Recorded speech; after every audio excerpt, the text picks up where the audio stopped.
पिछली बार जब कोसली से आपको टिकट मिला और अब की बार रेवाड़ी विधानसभा से टिकट मिला, तो ये क्या अंतर था? आप टिकट कहाँ से मांग रहे थे? कापड़ी आवास परिवार था, आरती राव भी यहाँ से टिकट मांग रही थी, और मैं बात करूँ तो सुरेश मूसेपुर वो भी टिकट मांग रहे थे। तो ये जंग कहाँ आपने जीत ली, कहाँ आप आगे पहुँचे? रेवाड़ी की जनता को भी फिर से विश्वास दिलाना पड़ेगा कि भाई मुझे वोट करो, जैसे मैंने कोसली में काम कराया। सवाल तो कड़वे और मीठे दोनों होंगे। कापड़ी आवास परिवार आपकी मदद करेगा या नहीं? अभी तक कैसा माहौल है उनकी तरफ से? बहुत सारे एक्सीडेंट हो जाते हैं और हमने देखा कि भारतीय जनता पार्टी की सरकार थी, ठीक है, विधायक कांग्रेस का था, परंतु कहीं ना कहीं आपको नहीं लगता है कि इसके अंदर भारतीय जनता पार्टी से चूक हुई या विधायक जो चिरंजीवी है उनसे चूक हुई है? नमस्कार दोस्तों, NKRJ भारत न्यूज़ से मैं नरेंद्र कुमार, और हम बात करेंगे हरियाणा के अंदर जो दंगल शुरू हुआ है हरियाणा विधानसभा चुनाव 2024 का, उसके ऊपर पूरी डिटेल लेंगे। अगर हम बात करें, कल 4 सितंबर 2024 को भारतीय जनता पार्टी ने 65 विधायकों की एक सूची जारी की। मैं विधायकों, माफ़ कीजिए, प्रत्याशियों की सूची जारी की, जिनमें से एक नाम है पिछली बार कोसली से विधायक रहे लक्ष्मण सिंह यादव जी, जिनको अब की बार ट्रांसफ़र कर दिया गया है। वो ट्रांसफ़र किसके माध्यम से किया है? क्या उनका अच्छा कार्यकाल रहा इसलिए ट्रांसफ़र कर दिया गया, या फिर कोई और काम रहा? इस चीज़ की हम जानेंगे। वो मेरे साथ हैं उनके सुपुत्र श्री निशांत यादव जी। निशांत यादव जी, हमारे प्रोग्राम में आपका स्वागत है। बहुत बहुत धन्यवाद जी। निशांत जी, एक चीज़ मैं पूछना चाहूँगा कि सवाल तो कड़वे और मीठे दोनों होंगे।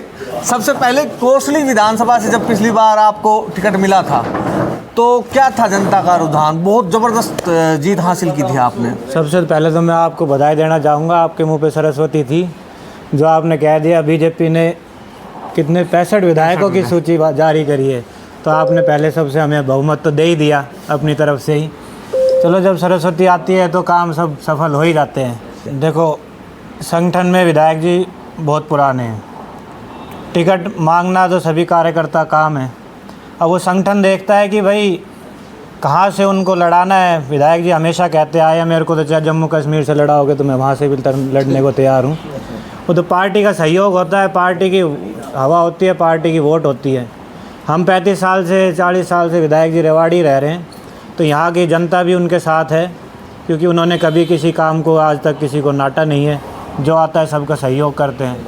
अब वो पार्टी की कृपा है, वहाँ से जहाँ से वोट दिया उन्होंने प्रत्याशी बनाया, हम उनका झंडा उठा के वोट मांगेंगे और लोगों का विकास करेंगे। ऐसा नहीं लगता कि कोसली के अंदर जो विकास कार्य कराए थे लक्ष्मण सिंह यादव जी ने, अब रेवाड़ी की जनता को भी फिर से विश्वास दिलाना पड़ेगा कि भाई मुझे वोट करो, जैसे मैंने कोसली में काम कराया ऐसे मैं रेवाड़ी के अंदर भी काम कराऊंगा? देखो जी, आप सब जानते हैं काम बोलता है। 2 साल आपको पता है कोरोना रहा, सभी लोग अपने घर रहे। सरकार का, चाहे केंद्र सरकार का बजट हो चाहे हरियाणा सरकार का बजट हो, 2 साल तो किसी को मिला नहीं, वो लोगों की सेवा में ही गया। बाकी फिर हमें मिले 3 साल, जो 3 साल का बजट है। और आप इतिहास उठा के देख लेना, 3 साल में किसी ने 1100 करोड़ रुपए के काम कराए हों, और वो हमारे प्रत्यक्ष को प्रमाण की ज़रूरत नहीं है, हमने हर जगह छपवा रखे हैं। कुछ दिन में आपको हमारी बुकलेट आएगी, उसके माध्यम से भी देंगे। 1-1 रुपये का उसमें हिसाब है कि किस तरह से विधायक जी ने, तो आप इतिहास उठा के देखना। यहाँ पे रेवाड़ी में आप देखोगे 50 साल से एक परिवार ही काम कर रहा है, लेकिन किसी योजना में उन्होंने 1100 करोड़ रुपए लगाए हो, मंत्री भी रह चुके। तो अब रेवाड़ी मांगता है, यहाँ के विधायक अब भी गली नाली साफ कराने में जुटे हुए हैं। मैं कहता हूँ लोगों को, हमारे यहाँ के बच्चों को आगे लेके जाना चाहिए। हम यहाँ पे स्टेडियम का निर्माण करवाएंगे ताकि हमारे बच्चों को कुछ मिले और बच्चे अपनी प्रतिभा को निखारें, और बहुत ताकि हम सभी कोचेज़ यहाँ पे अवेलेबल कराएंगे। किरण जी विधायक जी रहे, लेकिन वो इस मुद्दे पे आवाज़ नहीं उठा पाए, वो तो गली नाली देख रहे हैं आज तक। मैं एक सवाल और पूछना चाहूँगा कि एक शुरुआत की लड़ाई होती है टिकट की, बाद में विधानसभा चुनाव होंगे, वोट पड़ेंगे, रिजल्ट आएगा, लेकिन उससे पहले एक लड़ाई होती है टिकट मांगने की। तो रेवाड़ी विधानसभा से हम बात करते हैं, कापड़ी आवास परिवार था, आरती राव भी यहाँ से टिकट मांग रही थी, और मैं बात करूँ तो सुरेश मूसेपुर वो भी टिकट मांग रहे थे। तो ये जंग कहाँ आपने जीत ली, कहाँ आप आगे पहुँचे? मैंने बताया नहीं, संगठन बताएगा हमने कहाँ जंग जीती। संगठन को विश्वास था कि भाई यहाँ विधायक जी रह रहे हैं तो उनका भी यहाँ पे होगा कुछ काम जनाधार। और उन्होंने जो काम कराया, कोसली की जनता ने जो आवाज़ बोली, जितनी ईमानदारी से उन्होंने काम कराया, तो संगठन ने हमें यहाँ से मौका दिया। वो तो संगठन बता सकता है उन्होंने क्या देखा। अब एक कड़वा सवाल भी मैं आपसे पूछूंगा कि आरती राव को तो चलो अटेली से टिकट मिल गई, हो सकता है कि राव इंद्रजीत आपकी पूरी मदद करे, परंतु कापड़ियावास परिवार आपकी मदद करेगा या नहीं? अभी तक कैसा माहौल है उनकी तरफ से, कैसा रुझान है? इसमें कोई दो राय नहीं हो, हमारी मदद करेंगे। हम कोई बाहर विदेश से तो आ नहीं रहे। उनका तो खुद का कहना था प्रत्याशी भाजपा का होगा तो हम उसकी मदद करेंगे, कमल के फूल की मदद करना करेंगे वो, और मेरे को पूरा विश्वास है कि वो करेंगे, क्योंकि वो संगठन से जुड़े हुए आदमी हैं। उनको पता है संगठन किस तरह से काम करता है। कभी किसी को संगठन कोई उपाधि दे देता है, कभी किसी और काम में लगा देता है। वो तो ये चलता रहता है उतार चढ़ाव, उसमें कोई बात ही नहीं है। रेवाड़ी की जो मूलभूत समस्याओं की अगर मैं बात करूं, सबसे ज़्यादा परेशानी आती है आवारा पशुओं को लेकर। बहुत सारे एक्सीडेंट हो जाते हैं और हमने देखा कि भारतीय जनता पार्टी की सरकार थी, ठीक है, विधायक कांग्रेस का था, परंतु कहीं ना कहीं आपको नहीं लगता है कि इसके अंदर भारतीय जनता पार्टी से चूक हुई या विधायक जो चिरंजीवी है उनसे चूक हुई है?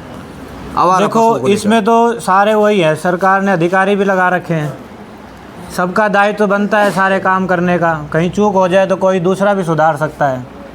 ऐसा तो है नहीं कि सीधा विधायक है वही सब कुछ काम करता है और सिर्फ सरकार ही सब कुछ करती है। जब हर मौके उस पर अधिकारी भी बिठा रखे हैं तो सबका दायित्व तो बनता है, और कहीं कोई भूल चूक रह गई है उसको अभी सुधारेंगे। इसीलिए तो हमें अब की बार मौका मिला है। जो भी सुधार रह रहा है उसको अब की बार रेवाड़ी में करके दिखाएंगे। आपने या आपके पिताजी ने अभी तक कापड़ियावास परिवार से बातचीत की है क्या? फ़ोन पे बात हुई टिकट मिलने के बाद या नहीं? इसका मेरे को तो अभी कोई अंदाज़ा है नहीं। आपने प्रयास किया हो कापड़ियावास से, जी आ जाओ चलो? नहीं, मैं उस लेवल का नहीं हूँ जो विधायक जी से बात करे। वो हमारे बुजुर्ग और सामान्य हैं, वो बड़े लोग ही बात करेंगे। मैं उस लेवल पे थोड़ी हूँ। मैं ना तो टिकटार्थी था ना कुछ और, मैं तो आपकी तरह आम जनता हूँ। तो ये थे मेरे साथ निशांत यादव, लक्ष्मण सिंह यादव, जो कि कोसली के विधायक हैं, उनके सुपुत्र, और अब की बार लक्ष्मण यादव जी को टिकट मिली है रेवाड़ी विधानसभा से। हम लक्ष्मण सिंह यादव जी के बारे में बता देते हैं कि वो संघ से जुड़े हुए नेता हैं। एक ये भी माना जा रहा था और ये भी पहले ही कहा जा रहा था कि पहली ही सूची में लक्ष्मण सिंह यादव जी की टिकट आ जाएगी, लेकिन ये सबने चौंका दिया कि रेवाड़ी से आ गई। हम भी उम्मीद लगाए बैठे थे कि कोसली से तो शायद पक्का था, हमारे सर्वे के हिसाब से कोसली से वो जीत भी रहे थे सर्वे के अंदर, लेकिन रेवाड़ी से जैसे टिकट मिला है, अब नए सर्वे होंगे और नए रुझान आएंगे। मिलते हैं हम अगली वीडियो में, तब तक जय भारत, जय।